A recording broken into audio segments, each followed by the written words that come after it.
que vous allez bien. Je vais vous parler de l'avis de valeur locative qui m'est souvent réclamé en ce moment.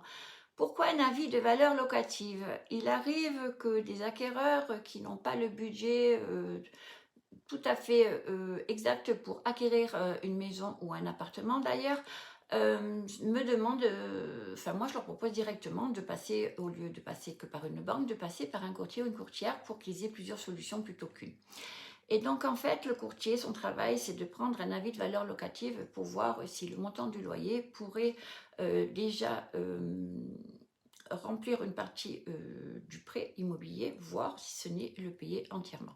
Et ceci est accompagné bien sûr de la demande du DPE pour savoir si le bâtiment est en classe G, car justement s'il est en classe G, le futur acquéreur, enfin l'acquéreur futur propriétaire, excusez-moi, va devoir entrer dans un programme d'acquisition-rénovation, ce qui fera qu'en fait il faut ajouter des travaux en plus à leur budget déjà un petit peu restreint.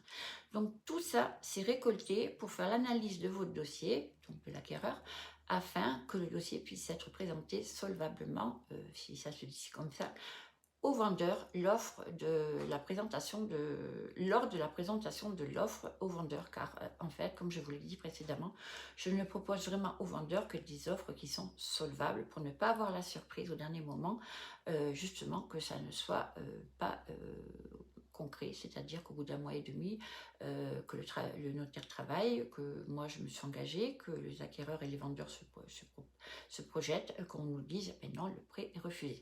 Donc dans ces cas-là, je préfère passer par un avis de valeur locative et un DPE bien étudié pour pouvoir justement savoir tous les frais qu'il faut. Voilà, c'est la dette à payer. Donc je vous demande d'y passer agréablement et comme ça vous aurez des belles surprises car le courtier fait des miracles souvent et on ne s'y attend pas. Voilà, à bientôt.